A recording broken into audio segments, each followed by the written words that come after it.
Welcome back to 3D Print Lab. This is Zal, and today we are going to be printing the Cybran T1 point defense laser defense system. First off, location. So here we see it being 3D printed actually inside the game. What a coincidence that is, right? And Spring Commander, this is the T1 defense turret. What we're going to need to do is go to the FA Forever, Forged Lance Forever site.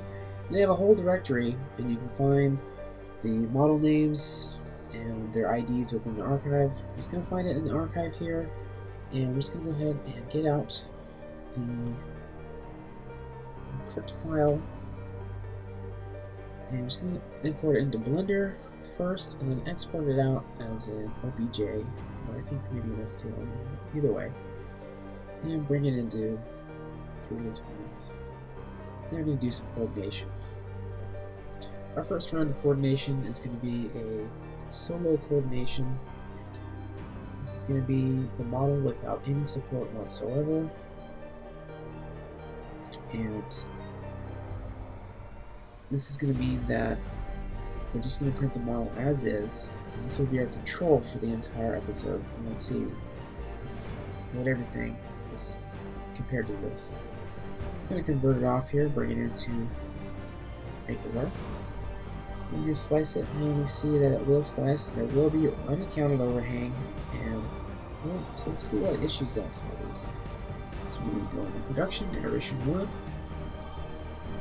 and we see the print here. It took 39 minutes, and took 11 grams of PLA. You can see those overhangs didn't do too well, no support. In iteration 2, we're going to go out back, and we're going to add automatic support. See if it helps any.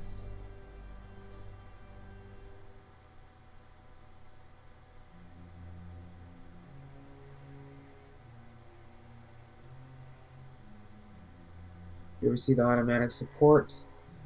And it's automatically generated thin sheets of support. It might work, it might not, we'll see. It's definitely going to be able to support everything correctly. Here we see it printing off.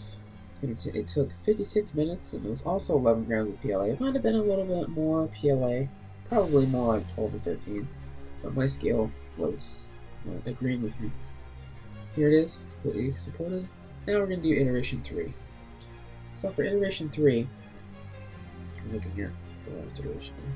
For iteration 3, we're going to go through and we're going to build obelisk support. So we're going to take our obelisk support that we have developed during 3D Print Lab, and we're going to go ahead and do a new feature now. We're going to do angled support and make sure that we're only going to use toothpick support very sparingly. We're only going to use it in places where that's all we can really do. Otherwise, other than toothpick, we're going to make sure that everything is just supported with angles off to the sides. And I think this will work quite well. When you go to remove the support, you don't have to damage the model at all. And I'm just going to add the raft here so that you can break off sections. Certainly without raft it won't print correctly because it will have no way to stick to the build plate. I'm just going to mirror it over here and make sure that both sides are supported equally. So we did miss a couple things. Just making sure that we do support everything. And just making sure there's some more overhang. Just putting support everywhere it needs to be. This isn't too difficult of a model, but it did actually have more overhang than I anticipated. But in 3D Print Lab, we're not going to really care about that.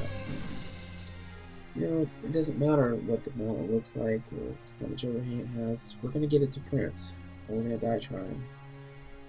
And, you know, there will be a point where, after 6 iterations or 7 iterations, I'll probably give up. But I'll definitely try my hardest. I've definitely found some new models. They're going to be extremely hard to print, but I will print them.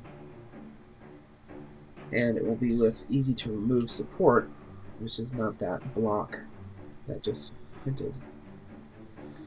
Be decent and manageable. So here it is, and it looks like we bowlinged it together and that screwed it up, so we're going to bring it back in. And here it is.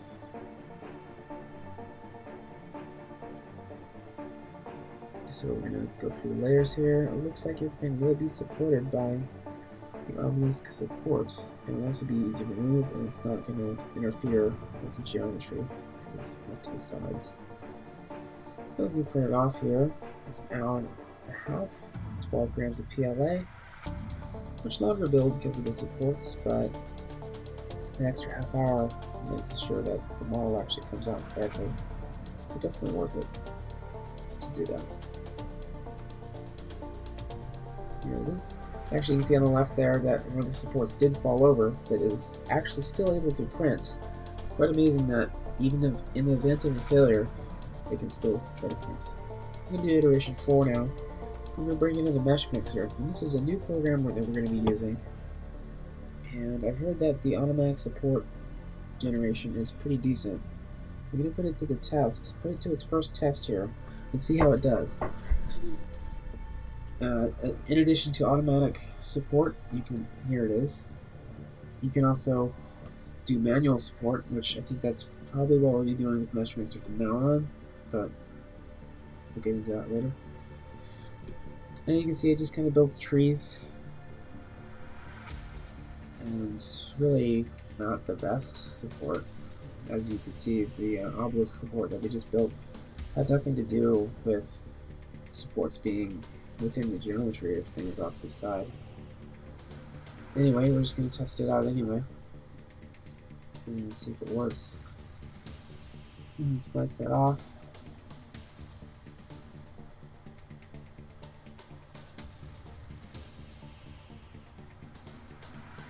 And here it is. Those are going to be ridiculously thin. I did choose 1 millimeter rods, so I'll probably go 2 or 3 next time, but 0.5 tips. But yeah, this is just kind of going to be a mess, to be honest. But we'll see it print here. This one took 55 minutes, 9 grams of PLA, and that is because it failed. My filament broke as it was printing. I think my orange PLA is getting very brittle because it's very old, so it broke while it was printing. But that's what printed. Here's the red turret with no support. You can see it drooped pretty bad. I'm going to de-rig it here, and with this, all it has on it is some raft. I'm going to pop the raft off. Done. Here we see the pink one, full support, and we're going to try to battle this thing. Try to first take off the raft, and then we try to break off all these little support fins. And you know, you can, and you could clean it up. But this section of video is sped up 600%. So yeah, it took forever, and I eventually just said, not dealing with it. Here we go. The white obelisk support. And with this one, it's easily just pop them right off. It takes a couple minutes, don't even need tweezers. This one is not 600, this is only 300%. So not too fast there. Oh, that's decent. Here's the orange one that printed. So yeah, you can see that automatic support that Mesh Mixer put on there just turned into a brick. And there's just no way to get it off. It's just kind of like fuzz. Print is pretty strong though. I had to try to break it pretty hard there. I had to put quite a bit of force on it to try to break it. And if you print it solid, it would be very strong. But it's pretty decent strong for being hollow. And just a couple prints here showing before and after raft. Anyway, thank you for watching. This is the Cybran T1 Point Defense. Copyright KippurCatArts Games. And I think it went well. It's a good research episode. Do some production episodes after this one. And if you haven't seen it yet, go watch the introduction. There's a hammer episode. Last episode was the hammer, the zergling, and the creeper. See you next time.